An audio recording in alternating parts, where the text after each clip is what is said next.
자, 이번에는 디아페빈으로 가겠습니다. 디아페빈은 안정적으로 정제된 유황을 원료로 사용합니다. 유황 온천에 다녀온 듯한 매끄러운 피부를 만나실 수가 있겠습니다.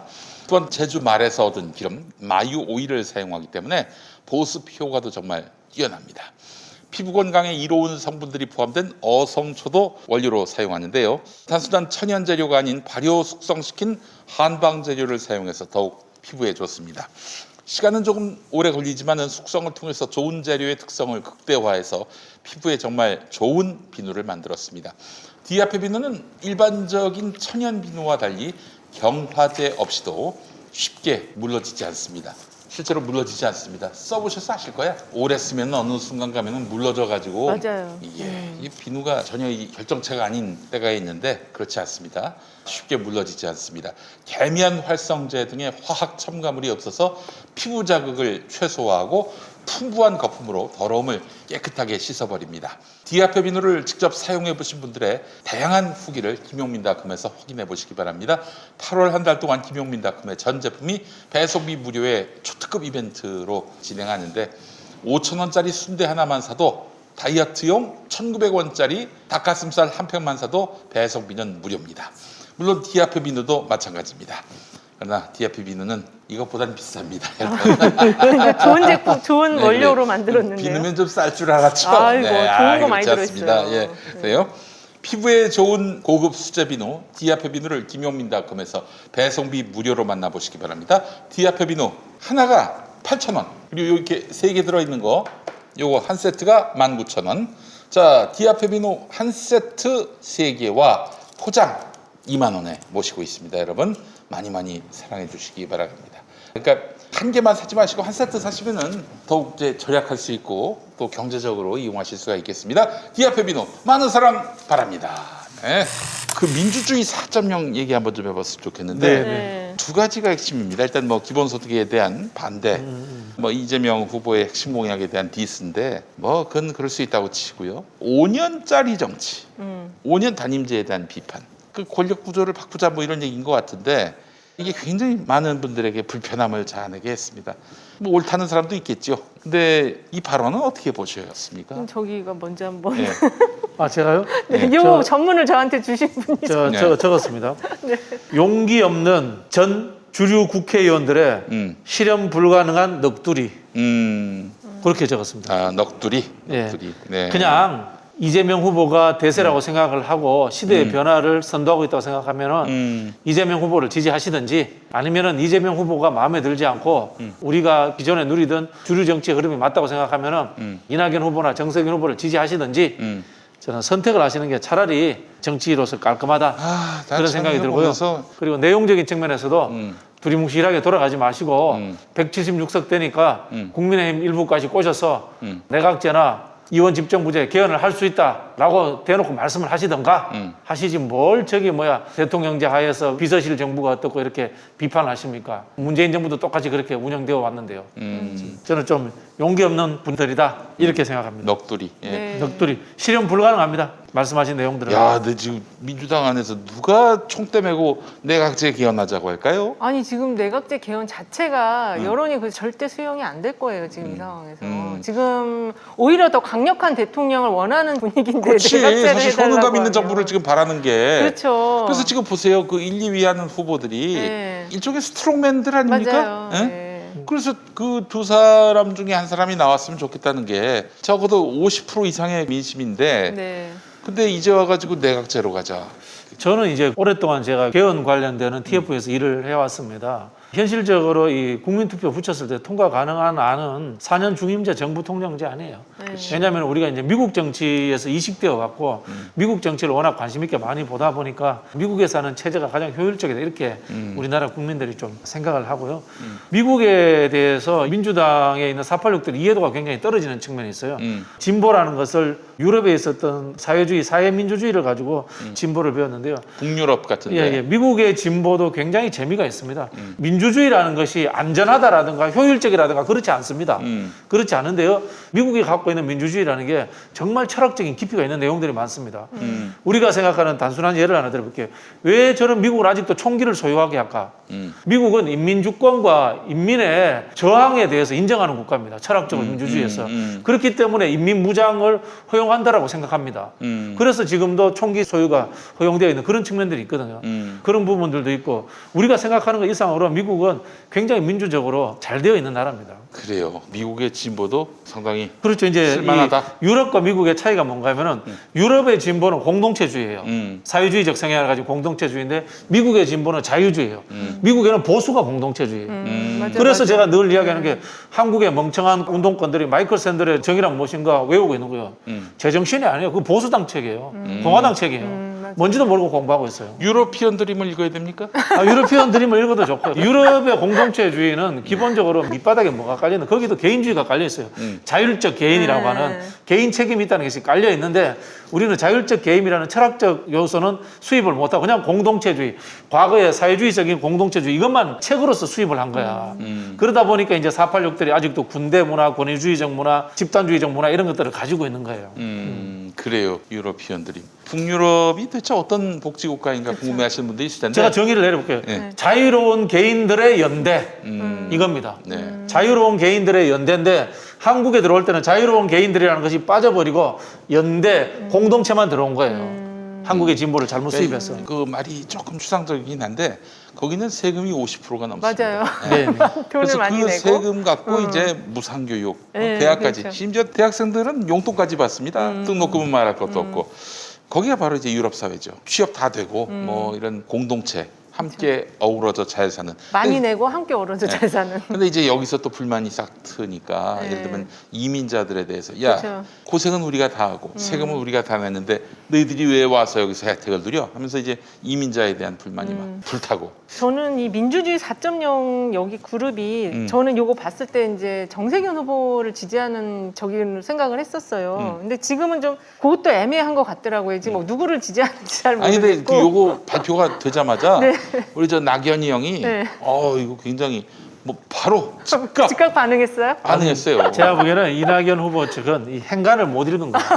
제가 이야기했잖아요. 용기 없는 국회의원들의 실현 불가능 이야기가 뭔가 하면은 여기에 기본은 뭐가 깔려있냐면요. 이재명이 후보 되는 대세구나 라는 것을 이 사람들이 이제 인정한 거야. 인정했는데 이걸 해줘 이거. 뭐야? 이재명이 후보가 되고 대통령이 되면은 우리도 뭘 좀 먹을 것을 나눠 먹겠다라는 것을 공식적으로 합리적인 제안을 하겠다라고 이야기하는 거예요. 이게. 그러니까 이제 이재명이 대통령 되면은 개혁을 할 것이고 대통령이 확실히 주도권을 쥐고 틀 것이 확실하기 때문에 그러면 안 된다. 그럼 우리가 다 거수기냐. 우리한테도 좀 나눠줘라. 뭐 그래서 저기 우리 정부가 비서실 정부가 돼서는 안 된다. 국무회의에서 뭐 권한을 갖고 뭔가 결정할 수 있도록 하게 해야 한다느니 이딴 소리를 이상한 했거든요. 말을. 예. 그게 내각제잖아요. 결국에. 내각제지. 그게. 내각제는 좀 다를 수는 있죠. 그래서 제가 뭐 봤을 때는 이원 집정부제도 이원 그럴 집정부제. 수도 있고. 아마 이야기 나올 겁니다. 분점 정부, 예. 정당 책임 정부 이런 이야기 아마 곧 나올 겁니다. 그래서 사실은 법사위원장을 주겠다, 야당한테 그죠. 넘기자. 이게 저는 이재명 집권을 어떻게든 무력화하기 위한 개혁성을 무력화하기 위한 물타기가 아니냐 이렇게 진단을 하는 겁니다. 제가 너무 이재명 쪽에 기울어졌는지 모르겠습니다만은 이게 우리 헌법이 네. 순수 대통령제가 아니에요. 이게 왜 그렇게 그렇죠. 됐냐면은 내각제로 입헌군주제 비슷하게 설계가 됐어요. 설계가 됐는데 이승만이 우리 헌법 설계자 유진호 박사한테 안 돼, 순수 대통령제로 가야 돼, 바꿔. 이렇게 해서 뭐 야단을 친 거예요. 그렇지. 그러면서 갑자기 바꾸다 보니까 완전하게 못 바꾼 게 있어요. 대표적인 게 국무위원이에요, 국무위원. 이분 제가 민주주의 4.0이 지적하고 있는 국무위원인데 선출되지 않은 사람들이 무슨 국무위원을 해요. 그렇죠. 순수 대통령제에서 장관은 미니스터가 아니고 세크리터입니다. 비서 참모에 불과합니다. 장관도. 그치. 예. 미국에서는 그냥 참모로 봅니다. 그렇게 본다는 측면이 있고요. 예를 들면 검찰개혁이 생긴 이유도 이거예요. 내각제 국가에서는 검찰이 어디 가 있냐면요. 사법부에 가 있습니다. 사법부에 가서 법원의 지휘를 받는 형태로 많이 가지고 있고요. 그러면서 검찰도 법원과 똑같이 개인이 개별 기관의 성격을 가집니다. 근데 우리는 갑자기 대통령제로 바뀌면서 행정부로 다시 넘어와요. 검찰만 넘어와요. 넘어왔는데 개별로 기관의 성격을 가지는 것을 없애는 것을 잊어버린 거야. 그래서 검찰도 개별 기관의 성격을 가지고 그대로 존재했던 거예요. 이런 것들이 우리가 좀 어긋나는 지점들이 있는데 이걸 보고 이제 이분들이 이야기하는 것이 국무위원 중심으로 대통령제를 굴리자라고 이렇게 이야기를 하는데요. 이거는 민주주의의 주권 이론으로서는 맞지 않습니다.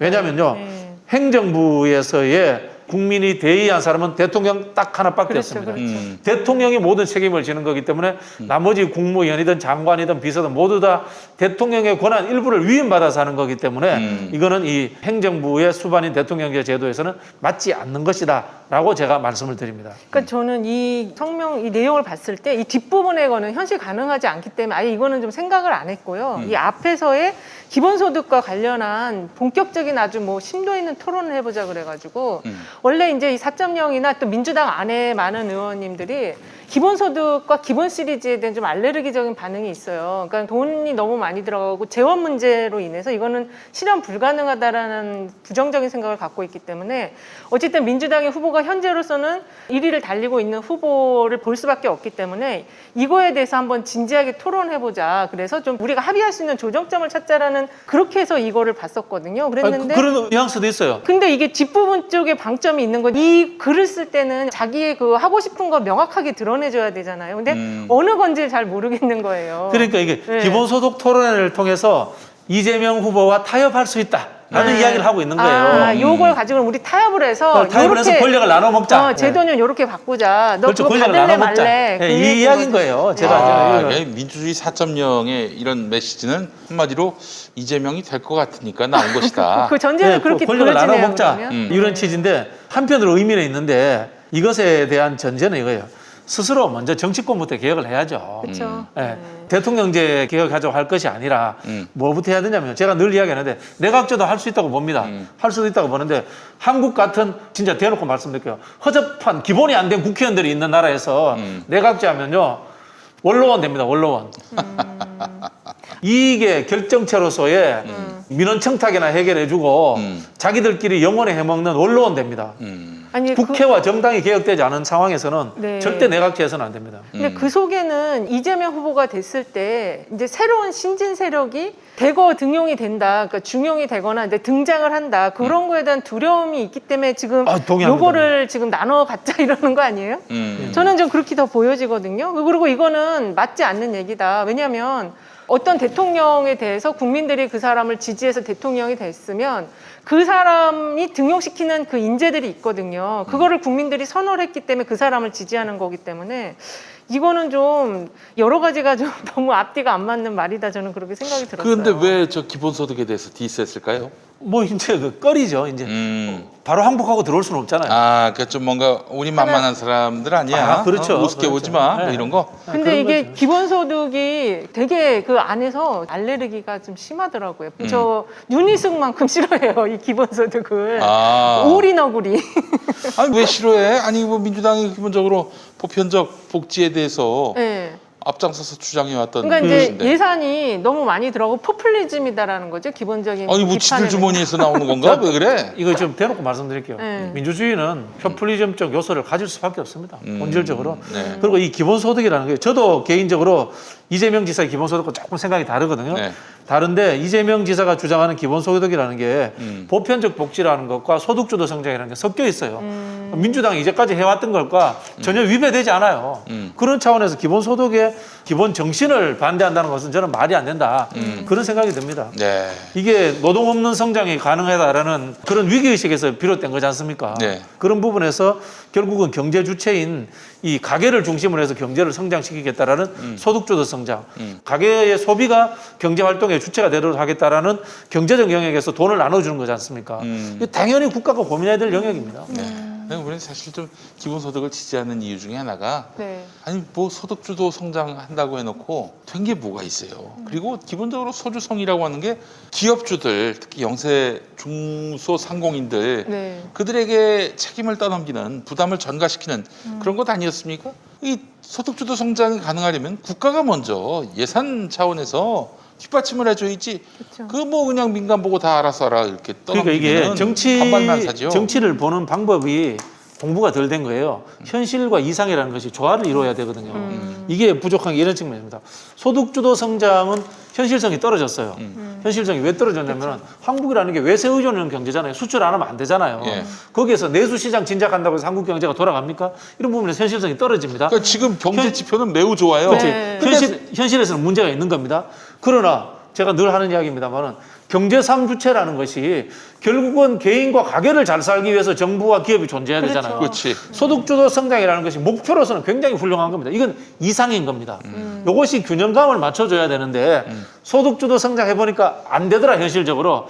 그러니까 외세 의존형 성장 그대로 유지하자라고 이야기하는 것으로 돌아가 보면은 민주당 정신을 버리고 현실에 타협하는 보수적인 선택을 하게 되는 거죠. 경제 지표는 더 좋아져요. 네, 그렇죠. 맞아요. 이게 흔히 하는 근데 서민들의 삶은 달라지는 게 없고. 민주당 내에서 공부 좀 한다는 의원들이 흘러가는 방향으로 이렇게 흘러갑니다. 왜? 공부를 제대로 안 하거든요. 그렇지. 하는데 제대로 안 해. 그래서 요거는 기본소득은 사실 국민 입장에서는 이게 경제 정책이든 아니면 복지 정책이든 중요하지 않고요. 우리들의 미래를 봤을 때 기본소득이 필요할 거다라는 생각은 갖고 있어요. 그러니까 그렇죠. 그 어떤 교집합적인 지점은 이를 통해서 의원들이 이를 통해서 공부를 해갖고 만들어 달라는 거예요. 예. 맞습니다. 예. 진보라는 게 도구마로 받아들이면 안 돼요. 진보는 과정으로서의 운동이에요. 과정으로서 목표를 설정해놓고 가는데 과정에서 굴곡이 있으면 비켜가기도 하고 돌아가기도 하고 이렇게 하는 거예요. 예. 우리가 그 변증법에서 나선형 이론이라고 하지 않습니까? 네, 네. 정반합이 계속해서 존재하고 통합하고 투쟁하고 통합하는 과정에서 가는 거지.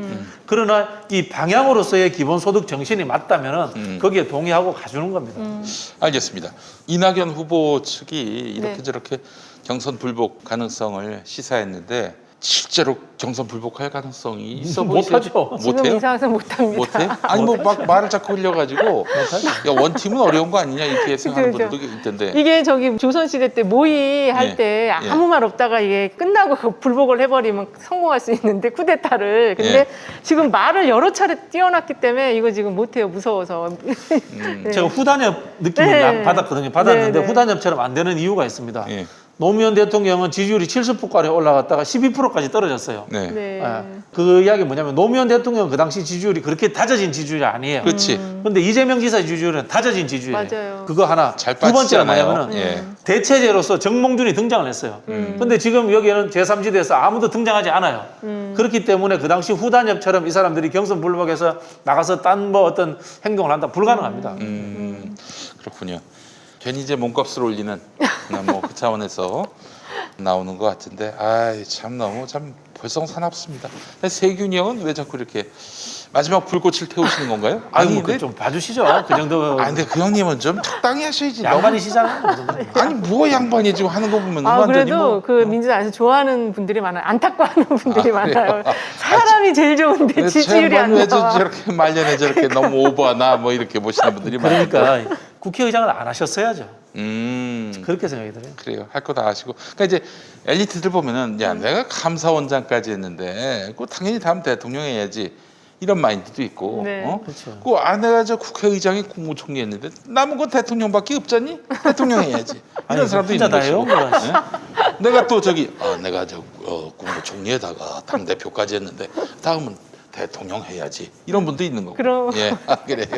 사실 정세균 후보가 당대표도 한 3번 정도 했을 거예요. 그죠? 맞아요. 예. 두세 번 했을 거예요. 네. 그렇죠. 열린우리당 때 한 번 하셨고. 맞아요. 예. 그리고 뭐 대통합 뭐 무슨 대통합 무슨 신당 때 한 번 하시고. 아니 민주당 되고 난 다음에 했어. 아니 그 제가 정확하게 기억합니다. 음. 열린우리당 때 2번 했어. 두 번이에요? 마지막에 한 번 해서 대통합민주신당으로 넘어올 때까지 2번 했고 통합민주당 때 한 번 했고 해서 3번 했어요.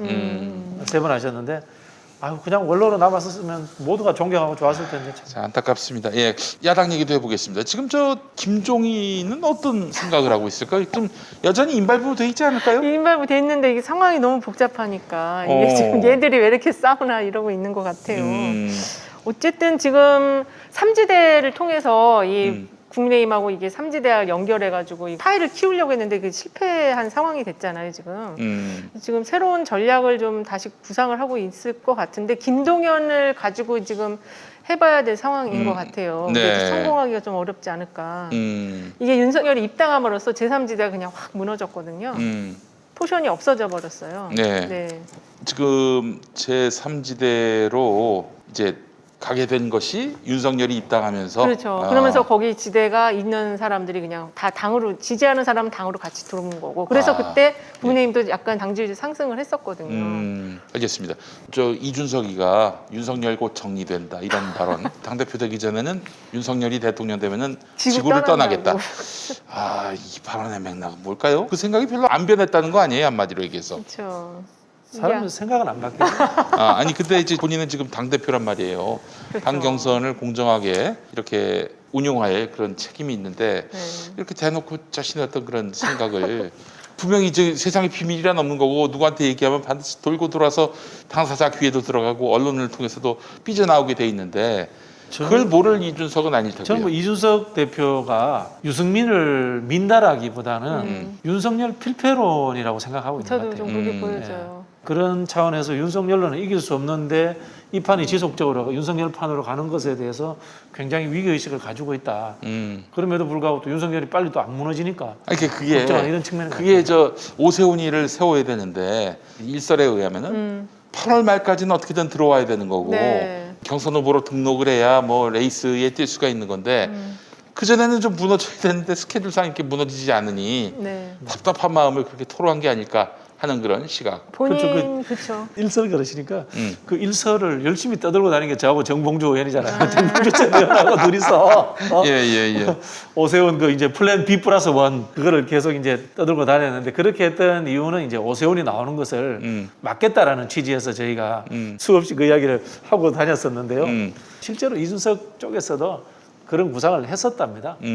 했었는데 오세훈으로. 근데 했었는데 이게 딱 걸린 게 뭐가 걸리냐면은 윤석열 지지도가 빨리 안 빠지는 거야. 근데 본인이 당대표가 되었기 때문에 윤석열을 대놓고 때리지도 못하겠고 개파 갈등 문제 때문에 이런 좀 난처한 상황인 것 같아요. 지금 상황이. 그러니까 사실 이준석 입장에서는 윤석열의 그 최근의 발언을 보고서 도저히 안 되겠다고 판단은 섰는데 그렇죠. 이걸 어떻게 지금 이 입당을 한 상황에서 이걸 이제 구도 자체 바꿀 수가 없으니까 그게 지금 본인 답답해서 자꾸 이게 삐져나오는 것 같아요.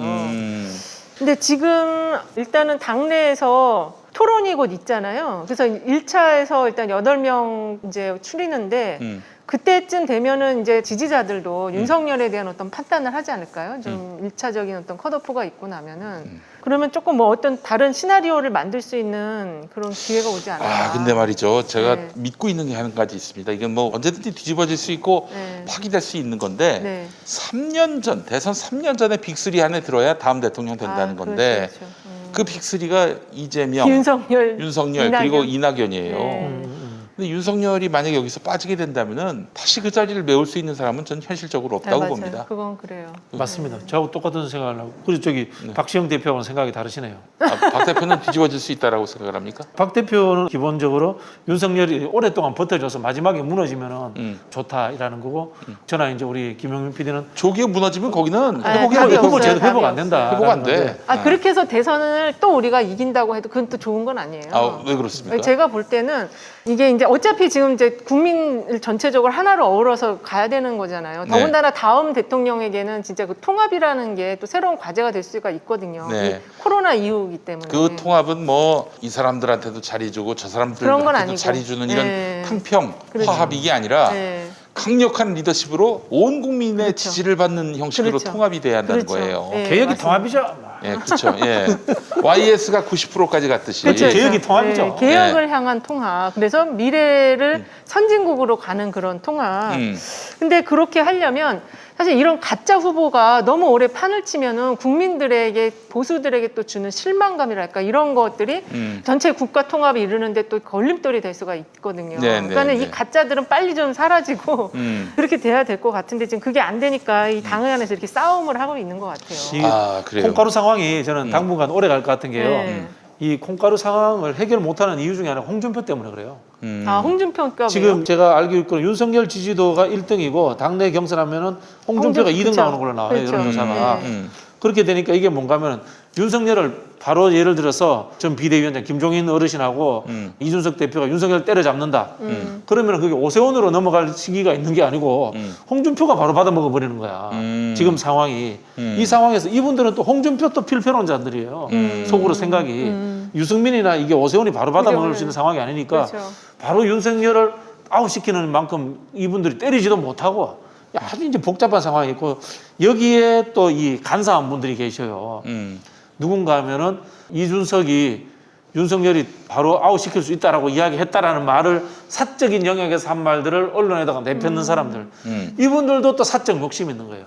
이분들은 대권이 아니라 당권이라든가 광역시도지사 출마에 욕심이 있어요. 아, 그렇죠. 희룡이 형, 그렇죠. 원희룡 형. 네, 그렇죠. 그 형은 뭐 지자체장을 할 마음은 서울시장으로 나오려고 하는. 그렇겠죠. 희룡이 그죠? 예. 이게 복잡하게 이익관계가 얽혀 있어요. 이렇게 된 이유가 뭔가 하면은 당내 계보라는 것은 이념과 가치 또는 지역적인 대변을 가지고 아주 간결하게 있어야 되거든.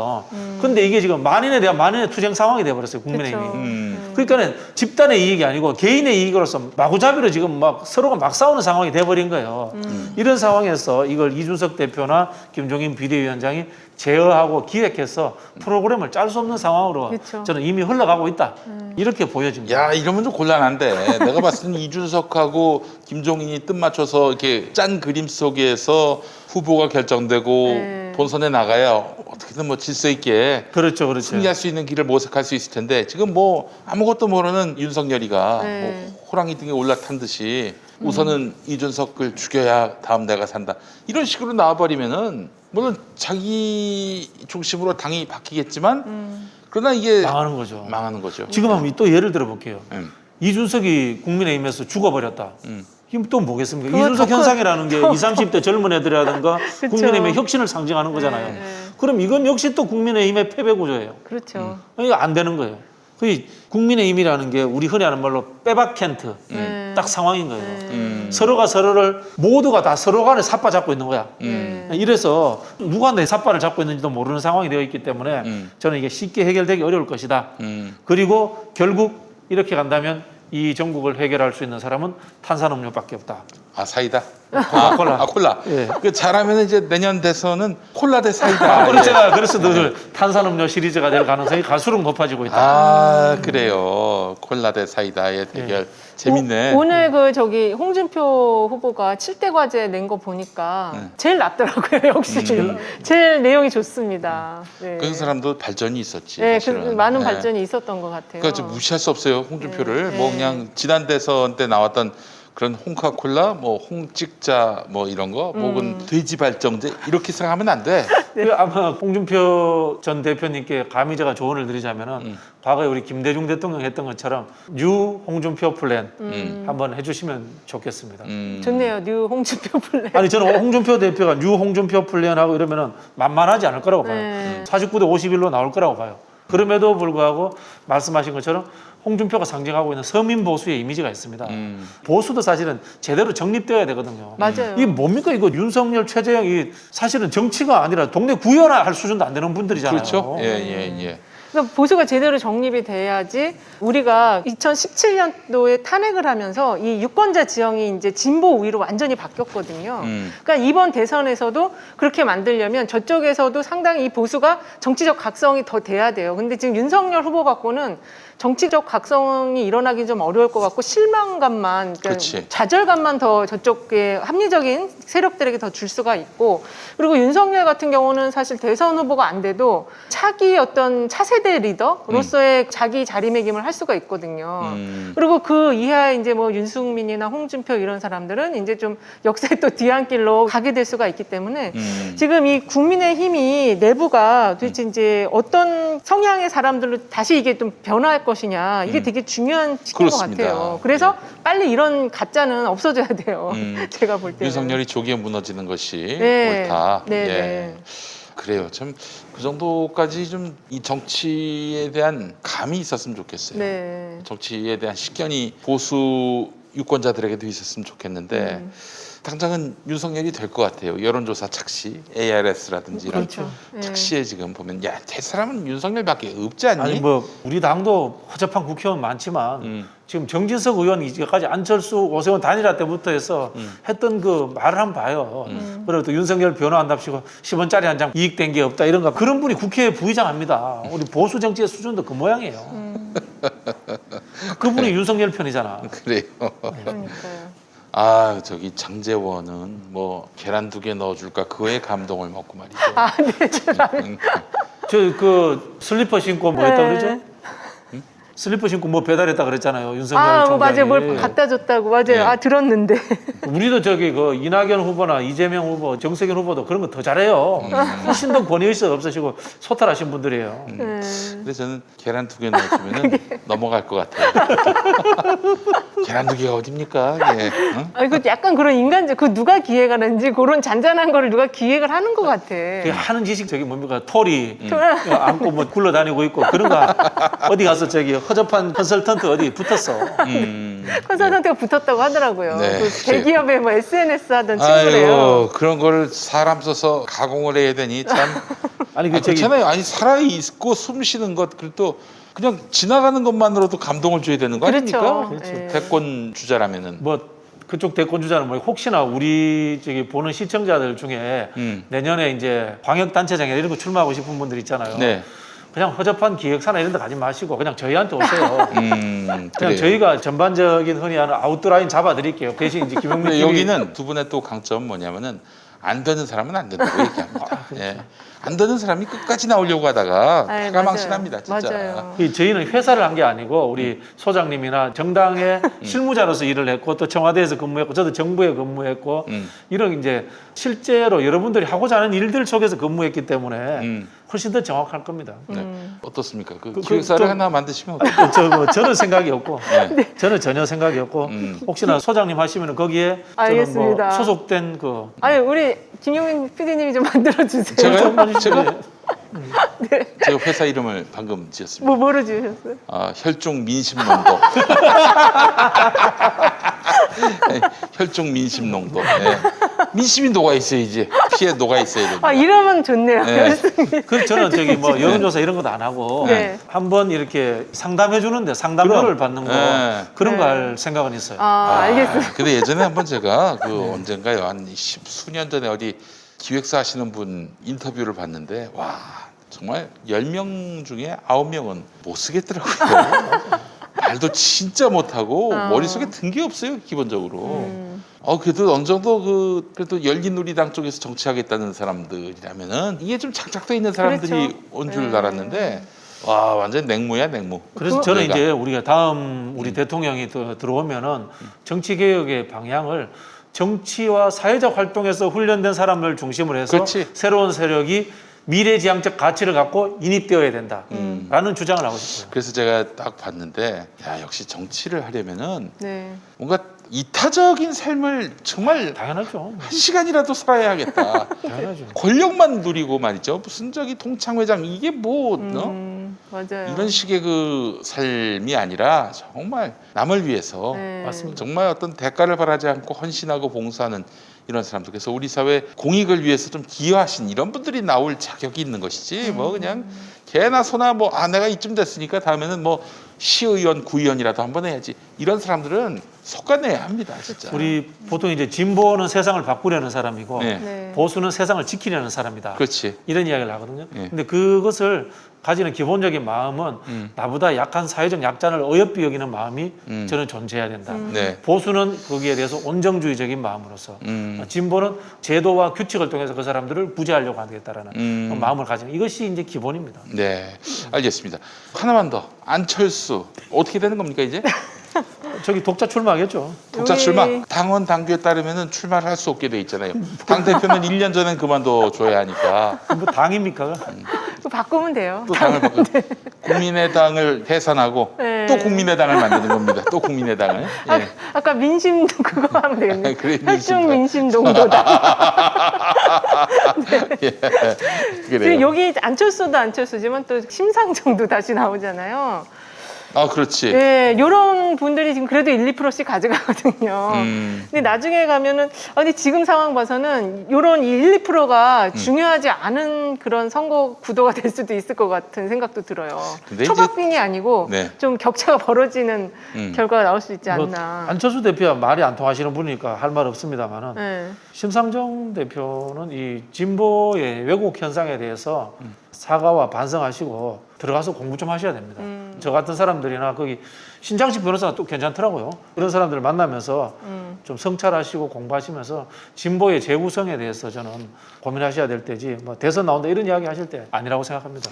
정의당에 애정이 있는 사람으로서. 네. 심상정 의원이 얼마나 표를 얻을 수 있을까? 뭐 그냥 정당이니까 대선 후보는 내야 한다 이 차원에서 나오신다는 거면은 안 나오는 게 나을 것 같아요. 안 나오시는 게 낫지 않을까 네. 싶은데 그런 생각이 들어요. 노동 중심의 가치가 존중되지 않는 것이 과연 한국에서 진보라고 할 수 있을지 고민해 보셔야 됩니다. 지금 정의당이 노동 중심의 가치로 가고 있는지 우리 국민들 그렇게 생각하지 않을 겁니다. 그래요. 아니 뭐 안철수를 물어봤는데 심상정으로 갑니까?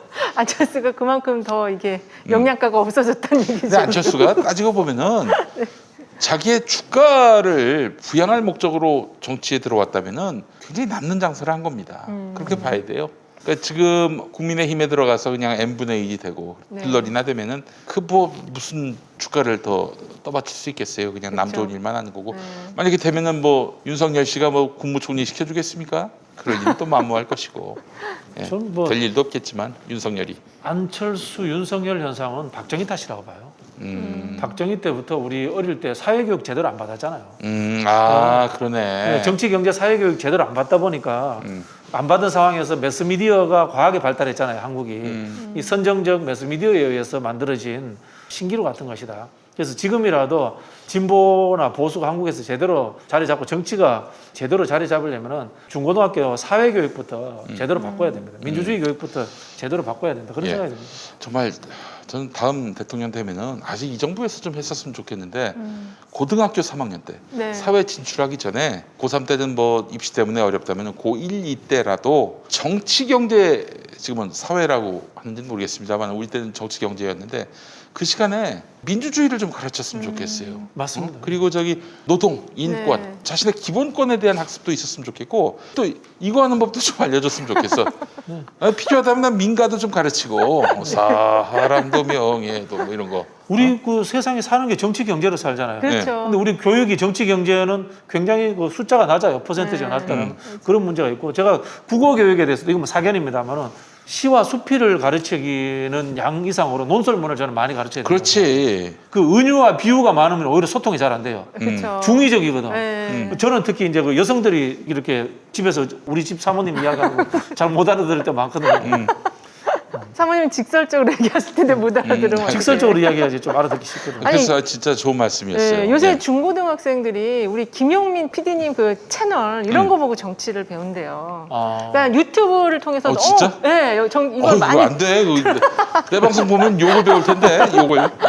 그러니까 그런다고 하더라고. 유튜브를 통해서 정치를 많이 배워가지고 언론의 영향을 좀 상대적으로 덜 받는다는 얘기가 있어요.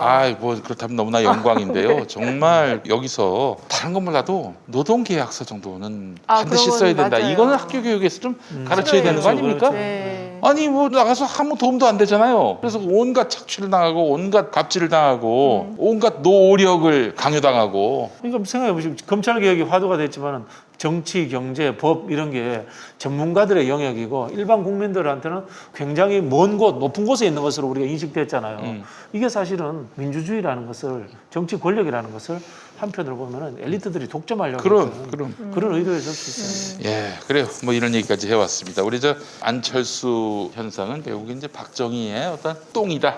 우민화 교육 탓이다. 예, 뭐 이렇게 봐야 되지 않겠나 싶습니다.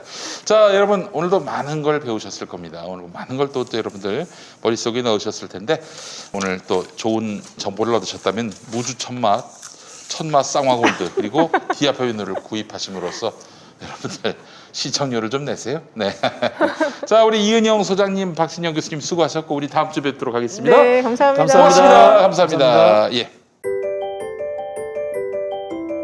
김